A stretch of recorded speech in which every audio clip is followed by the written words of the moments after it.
अस्सलाम वालेकुम। Lecture number 32, chapter number 13, statistical influence testing of hypothesis. आज के लेक्चर में हम लोग टेस्टिंग ऑफ हाइपोथेसिस के एग्जांपल करेंगे, ऐसे एग्जांपल्स जिनमें ग्रेटर देन साइन के बारे में हम लोग पढ़ेंगे। जी टेबल है, क्योंकि हम ये जी डिस्ट्रीब्यूशन के ही क्वेश्चन करेंगे तो जी टेबल ही यूज़ करेंगे। जी की डिफरेंट वैल्यूज़ पे इसके टेबल आंसर इस टेबल में गिवन है। उसके बाद एग्जांपल की तरफ आते हैं। 13.6 एग्जांपल है। This breaking strength of cable produce by a company has a mean of 1800 pound and a stand deviation of 100 pounds. ठीक है, तो ये आपको म्यू गिवन है और ये आपको सिग्मा गिवन है क्वेश्चन में।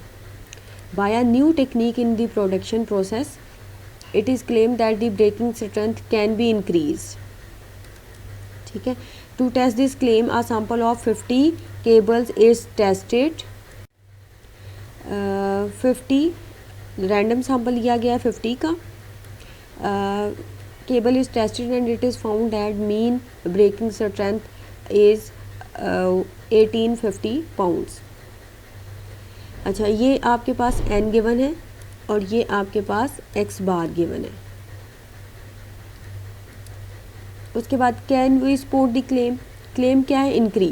इंक्रीज यानी ग्रेटर देन साइन h1 में हम इसे रखेंगे। h1 is mu is greater then 18, यानी म्यू की जो वैल्यू होती है और साइन आपने इंक्रीज जो स्टेटमेंट आपको गिवन होगी उससे देखते हुए लगाना होता है। इसके बाद h1 हम रखेंगे म्यू इज इक्वल्स टू 16। अब क्योंकि आपको यहाँ पे गिवन नहीं है, वैसे अगर अकॉर्डिंग टू स्ट्रक्चर जो मैंने आपको फर्स्टली डिस्क्राइब किया था, यहाँ पे अगर आप लेस देन भी लिख देते हैं तो उससे कोई एज इट इज़ फ़र्क नहीं पड़ता। ठीक है, उसके बाद लेवल ऑफ सिग्निफिकेंस जो आपको क्वेश्चन में मेंशन होगा अल्फ़ा वही यूज़ करेंगे। उसके बाद टेस्ट स्टैटिस्टिक्स जी यहाँ पे अप्लाई करेंगे। 4 स्टेप में कैलकुलेशन में फर्स्टली आपने जो भी कैलकुलेशन आपको गिवन है वो एज इट इज़ आपने यहाँ पे लिख लेनी है। X bar is 1850, n is equals to 50 and sigma is equals to 100 which is given in your question statement. और उसके बाद जी लगाएंगे। जी स्टैटिस्टिक में जो भी आपके पास कैलकुलेशन होगी वो आप सब्स्टिट्यूट करेंगे। आफ्टर सब्स्टिट्यूशन आपका जो आंसर आ रहा है वो आ रहा है 1850 माइनस 18 डिवाइडेड बाय सिग्मा की वैल्यू और एन स्क्वायर रूट। आपका कैलकुलेटेड आंसर आ रहा है 3.54। 3.54 इसकी जो कैलकुलेटेड आंसर आया है 3.54। उसके बाद critical region reject h naught if g calculated is greater than g alpha. ठीक है, ग्रेटर देन साइन यहाँ पे लिखेंगे क्योंकि आपकी एच नॉट में ग्रेटर देन साइन है। आपकी क्रिटिकल रीजन जो है वो एसोसिएट करता है h1 के साथ, तो यहाँ पे ग्रेटर देन साइन आएगा G alpha by using table value और टेबल वैल्यू आपके पास है 2.33। अच्छा, अब आपने कैलकुलेटेड आंसर को और टेबल आंसर को कंपेयर करना है। कंपेयर करने के बाद 3.54 आप अगर देखें तो ग्रेटर देन है 2.33 से। ये आपने कंपेयर किया, यहाँ पे साइन लगाया। अब इस साइन को आपने कंपेयर करना है 5th स्टेप के साइन के साथ। अगर आपके साइन मैच करेंगे, यहाँ पे भी ग्रेटर देन साइन है और यहाँ पे भी ग्रेटर देन साइन है, तो आप क्या कहेंगे? Hence fall in rejection region, so we reject H not, means we reject h naught. H naught अगर आपने रिजेक्ट किया तो यू आर एक्सेप्टिंग h1, और h1 में आपने क्या अपना क्लेम रखा था कि जो स्ट्रेंथ है वो इंक्रीज़ हुई है। तो आपका कंक्लूजन क्या होगा? Therefore conclude that the claim is supported. जो आपने क्लेम रखा था h1 में वो आपका सपोर्ट हो गया। उसके बाद है एग्जाम्पल 13.5। 13.7 एग्जाम्पल है। It is claim that an automobile is driven on the average more than 12,000 miles per year. के जो ऑटोमोबाइल्स हैं वो पर ईयर्स जो ड्राइव की जाती हैं वो मोर देन 12,000 है। ठीक है, मोर देन को हम कैसे लिखेंगे? Greater than. To test this claim, a random sample of 100 automobiles owners are asked. ठीक है। ये जो आपके पास 100 है ये n है, और 100 ऑटोमोबाइल्स ओनर से जो है उनसे पूछा गया है और रिकॉर्ड किया गया है कि माइलेज उनकी ड्यूरिंग द ईयर, एक ईयर्स में उनकी कितनी माइलेज वो ड्राइव करते हैं। Would you agree with the claim if the random sample showed an average of this and the standard deviation is 24 miles. ठीक है, ये जो आपके पास है this is your x bar, क्योंकि ये एवरेज है रैंडम सैम्पल की, और ये आपके पास एस है क्योंकि ये स्टैंडर्ड डेविएशन है रैंडम सैम्पल का।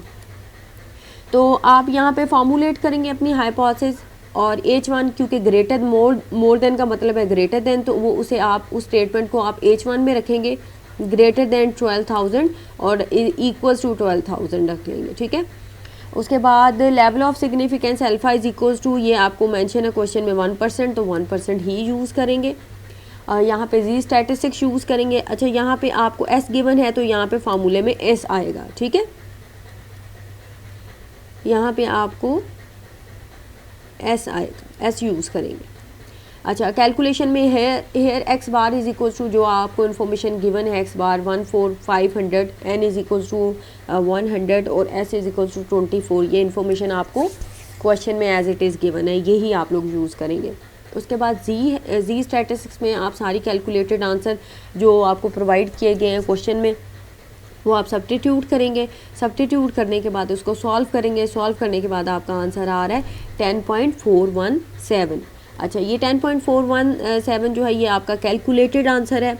आप क्रिटिकल रीजन 5th स्टेप की तरफ मूव करते हैं। Reject h naught if g calculated is greater than g alpha, और ग्रेटर देन साइन यहाँ पे आप लोग लगाएंगे क्योंकि आपके H1 में ग्रेटर देन साइन है, आपका क्रिटिकल रीजन एसोसिएट करता है आपके अल्टरनेटिव हाइपोथेसिस से, तो यहाँ पे ग्रेटर देन साइन आएगा। उसके बाद टेबल यूज़ करते हुए आपका टेबल आंसर आ रहा है 2.33। अब आपने क्या करना है, कैलकुलेटेड आंसर को टेबल आंसर से कंपेयर करना है, और नज़र आ रहा है कि 10.417 इज़ ग्रेटर देन 2.33। ठीक है, ये जो यहाँ पे जो आपने कंपैरिजन करना है और यहाँ पे इनको साइन से इनको कंपेयर करना है, और उसके बाद इस साइन को कंपेयर करना है आपने 5th स्टेप के साइन के साथ। अब यहाँ पे देखें, यहाँ पे भी 5th स्टेप में भी ग्रेटर देन साइन है और यहाँ पे भी ग्रेटर देन साइन है। So hence fall in rejection region, so we reject H not. अगर आप एच नॉट को रिजेक्ट कर रहे हैं तो इसका मतलब ये है कि आप H1 को एक्सेप्ट कर रहे हैं, और आपका क्लेम किस में था, H1 में। So we conclude that we agree with the claim कि वो जो पर ईयर जो ऑटोमोबाइल्स की ड्राइव जो होती है वो मोर देन 15,000 होती है। ठीक है, so we agree with the claim, आपका क्लेम जो है वो एक्सेप्ट हो गया। अच्छा, उसके बाद है 13.9 एग्जाम्पल है। ठीक है, ये थोड़ी सी डिफरेंट एग्जाम्पल है। ठीक है, ये डिफरेंट कैसे है ये मैं आपको बताती हूँ। In a syrup filling factory the mean content of a bottle is claim to be 16 ounces. ठीक है, दिस इज़ योर म्यू, ये आपको क्वेश्चन में गिवन है। ये क्लेम किया गया है कि जो सिरप फिलिंग फैक्ट्री है उसमें एक बॉटल में जो है ऑन दी एवरेज 16 ऑन्सेज जो है वो फिल होता है। A random sample of 100 filled bottles, so n is equal to 100 is taken and sample content x bar is considered as the test statistics। अब यहाँ पे इंफॉर्मेशन में आपको x बार गिवन नहीं है, और वो कह रहे हैं कि x बार को हमने कंसीडर किया है एज अ टेस्ट स्टैटिस्टिक्स, यानी 4 स्टेप की जो टेस्ट स्टैटिस्टिक्स है उसका डिसीजन मेकिंग हमने x बार की बेस पे करनी है।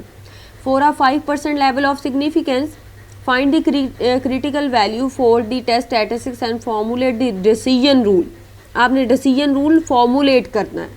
Assume that the content of the bottles are normally distributed with sigma square is equal to 2.56। अब इस क्वेश्चन में आपको x बार गिवन नहीं है, आपने अपना सारी हाइपोथेसिस उसी तरह से फॉर्मुलेट कर दी, और आपने अपना जो डिसीजन बनाना है वो x बार की बेस पे बनाना है, और x बार को आपने as a test statistics use करना है। अब इस पूरी स्टेटमेंट में greater than, less than, inferior, more than किसी वर्ड की कोई वर्ड यूज़ नहीं हुआ, तो आपने क्लेम जो था वो इक्वल और नॉट इक्वल टू 16 लेके चलना है। So h not is mu is equal to 16 and H1 is mu is not equals to 16, क्योंकि यहाँ पे क्लेम क्या किया गया था, it is claim that the जो फीलिंग हो रही है वो 16 ऑन्सेज हो रही है, तो आपने इक्वल्स टू 16 और नॉट इक्वल टू 16 रखेंगे। ठीक है, level of significance level of significance आप रखेंगे अल्फ़ा जो आपको मेंशन है 5%, आप 5% ही यूज़ करेंगे। टेस्ट स्टैटिस्टिक्स जो आप लोग लिखते आ रहे हैं वही लिखेंगे, z is equal to x bar minus mu over sigma over n square root. अब आपको क्वेश्चन में जो गिवन है वो है n और आपको सिग्मा स्क्वायर आपको क्वेश्चन में गिवन है, ठीक है।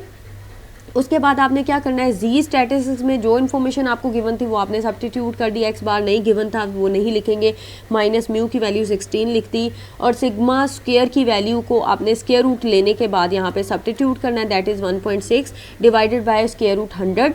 इसको जब आप सॉल्व करेंगे, इस नीचे वाले पोर्शन को, डिनोमिनेटर वाले पोर्शन को आप जब सॉल्व करेंगे, अच्छा उसके बाद डिनोमिनेटर वाले पोर्शन को जैसे आप सॉल्व करेंगे तो आपका आंसर आ रहा है 0.16। उसके बाद आपने क्रिटिकल रीजन की तरफ मूव करना है, reject H not if g calculated mod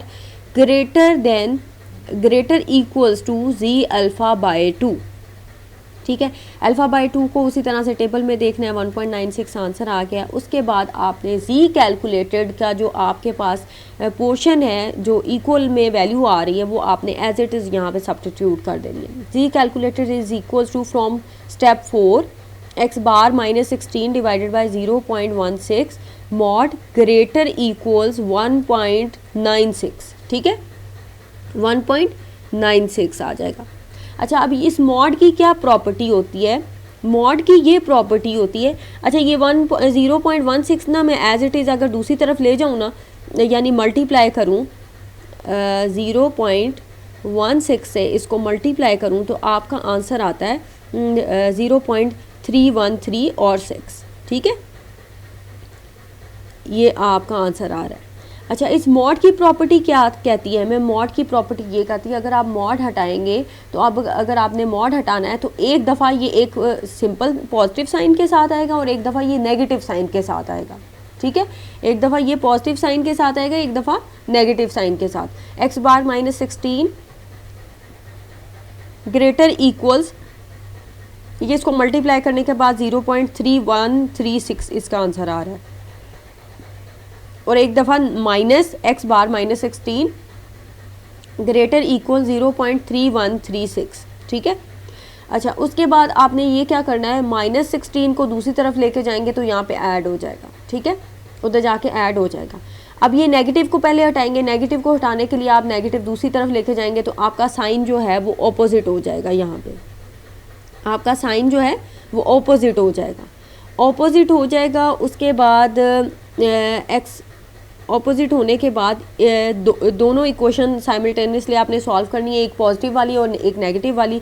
negative वाली जब आप सॉल्व करेंगे तो 16 उसी तरह से ऐड होगा, लेकिन ये क्योंकि ऑलरेडी नेगेटिव है तो नेगेटिव होने के बाद इसका आंसर है, इसका आंसर आ रहा है 15.6864 और इसको जब ऐड करेंगे तो 16.3136 इसका आंसर आ रहा है। इसका मतलब ये जो ये एक्स बार की आपके पास दो वैल्यूज़ आ रही हैं, these are the critical values for the statistics X bar and the decision rule is this, reject H not if X bar is less than 15.6864, H not is rejected अगर if X bar is less than 15.6864 and X bar is, अच्छा if X bar is greater than 16.3136, ये दोनों critical values हैं। और reject H not अगर आपका x बार इससे greater आ जाए या 15.6864 से लेस आ जाए तो आपकी एच नॉट रिजेक्ट हो जाएगी। ये थोड़ा डिफरेंट तरीका है, इसमें आपने डिसीजन मेकिंग की है एक्स बार की बेस पर और आपने क्रिटिकल वैल्यू फाइंड आउट की है फॉर द स्टैटिस्टिक्स एक्स बार के लिए। उसके बाद होमवर्क में सेम क्वेश्चन है जो मैंने लास्ट 2 लेक्चर्स में दिए हैं, इसके अलावा और जितने भी इससे रेलिवेंट क्वेश्चंस होंगे इन टॉपिक से जो आपकी बुक की एक्सरसाइज में वो आप लोग सॉल्व करेंगे। अगर उसमें कोई प्रॉब्लम आती है तो फिर हम लोग उसे डिस्कस कर लेंगे।